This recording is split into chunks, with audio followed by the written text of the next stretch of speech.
ہیں، آئیے تمہیں کہانی دل آویز سناؤں۔ اسلام کے عروج اور بانکپن کی مختصر کہانی آپ دیکھ لیں کہ حضور جب جلوہ فراز ہوتے ہیں مکے میں تو اللہ کا گھر 365 بتوں سے بھرا ہوا ہے۔ وہ دنیا کے اندر خدا کا پہلا گھر اور 365 بتوں کا قبضہ ہے اس گھر کے اوپر۔ پھر حضور آئے اور دعوت دین دی اور آقا کریم علیہ السلام نے ان بتوں کے لوث سے کعبہ کو پاک کیا۔ کہانی اتنی دل آویز ہے کہ حضور نبوت کے اعلان کے 13 سال گزارنے کے بعد جب مکے سے ہجرت کر کے مدینہ روانہ ہوئے تو مسلمانوں کی تعداد 100 سے متجاوز نہیں تھی۔ جن لوگوں نے ہجرت کی ہے تاریخ پڑھیں۔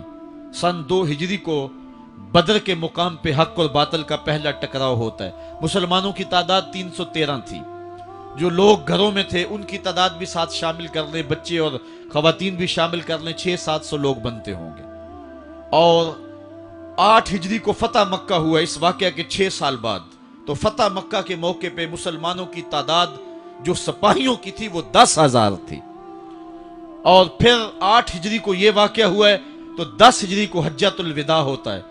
10 ہجری کو حضور کے سامنے جو لوگ بیٹھ کے خطبہ سن رہے تھے ان کی تعداد 1,44,000 تھی، اور جو گھروں میں لوگ شامل تھے ان کو بھی ملائیں تو 6 لاکھ تک پہنچتی۔ حضرت صدیق اکبر رضی اللہ تعالیٰ عنہ 2 سال 2 ماہ اور کچھ دن تخت خلافت پہ رہے ہیں، اور آپ کے ادوار کی فتوحات کو اگر اس کی ایوریج نکالیں تو ایک دن میں 80 مربع میل علاقہ روزانہ فتح ہوتا ہے۔ حضرت عمر کا دور دیکھیے، حضرت عمر کے زمانے میں اسلامی حدود 23 لاکھ مربع میل تک پھیل گئی ہیں۔ محمد بن قاسم جب سندھ میں آیا ہے تو یہ بہت بعد کی کہانی نہیں ہے، یہ 92 ہجری کی کہانی ہے۔ ابھی صحابہ موجود تھے۔ ادھر اندلس کے دروازے پہ طارق بن زیاد دستک دے رہا ہے تو وہ تابعی ہے، اور یہ بھی 92 ہجری کی کہانی ہے۔ ادھر سندھ تک مسلمان پہنچ گئے، ادھر وہاں تک پہنچ گئے۔ آپ چائنا میں جا کے دیکھیں، حضرت سعد بن ابی وقاص صحابی کی قبر وہاں ہے، وہ وہاں تک پہنچے۔ ماوراء النہر کا علاقہ بھی فتح ہو گیا، ادھر آرمینیا تک پہنچے۔ یہ تھوڑے سے عرصے کے اندر عظیمتوں کی کیسی داستان رقم کی۔ اقبال تڑپ کے کہتے ہیں دیے جانے کبھی یورپ کے کلیساؤں میں، کبھی افریقہ کے تپتے ہوئے صحراؤں میں، دشت و دشت دریا بھی نہ چھوڑے ہم نے، بحر ظلمات میں دوڑا دیے گھوڑے ہم نے۔ آج دیکھیں جا کر کے جبل طارق کو، جہاں وہ 500 قدوسی وہاں نکلے تھے، وقت کے حکمران نے اپنے جاسوس کو بھیجا، دیکھ کیا وہ کون لوگ ہیں، کہاں سے آئے ہیں اور کتنی تعداد ہے۔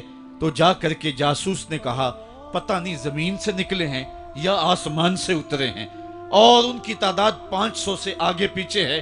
اور پھر ان 500 لوگوں نے یورپ کے دروازے میں داخل ہو کر کے حق اور باطل کے اس مارکے کے اندر وہ عظیمت کی داستانیں رقم کی کہ اقبال خراج پیش کرتے ہوئے کہتا ہے یہ غازی یہ تیرے پراسرار بندے جنہیں تو نے بخشا ہے ذوق خدائی، دو نیم ان کی ٹھوکر سے صحرا و دریا، سمٹ کر پہاڑ ان کی ہیبت سے رائی، دو عالم سے کرتی ہے بیگانہ دل کو، عجب چیز ہے لذت آشنائی، شہادت ہے مطلوب و مقصود مومن، نہ مال غنیمت نہ کشور کشائی۔ وہ کہانی کتنی دل آویز ہے۔ اے سرزمین اندلس ہے یاد تجھ کو، تھا تیری ڈالیوں پہ کبھی آشیاں ہمارا، چین و عرب ہمارا، ہندوستان ہمارا، مسلم ہے ہم، وطن ہے سارا جہاں ہمارا۔ پوری دنیا پر اسلام کے پھریرے لہرا رہے ہیں اور اسلام کے جھنڈے لہرا رہے ہیں۔ حضرت عمر رضی اللہ تعالی عنہ کا زمانہ ہے جب یروشلم فتح ہوا۔ حضرت ابو عبیدہ بن جراح رضی اللہ تعالی عنہ حضرت عمر کو دعوت دیتے ہیں کہ آپ مدینے سے چلیں اور یروشلم میں پہنچیں۔ حضرت عمر مدینے سے چلتے ہیں، کتنا بڑا قافلہ لے کر کے، کتنا پروٹوکول ہے۔ حضرت عمر اکیلے اور ساتھ ایک غلام، اور اونٹ بھی ایک، باری باری سوار ہوتے ہیں، کبھی غلام سوار ہوتا ہے کبھی عمر سوار ہوتے ہیں۔ حکمران تو وہ تھے لوگوں کی دہلیز پہ امن دینے والے، لوگوں کی چوکھٹ پہ جو ہیں وہ نور بانٹنے والے۔ آج کے حکمرانوں نے تمہیں رمضان المبارک کے اندر لوڈ شیڈنگ کا پیکج دیا ہے، اور آج بچے بھی تڑپ رہے ہیں اور جوان بھی سسک رہے ہیں، اور ماہ سیام میں جن اذیتوں میں قوم کو مبتلا کر دیا ہے وہ کسی سے مخفی نہیں ہے۔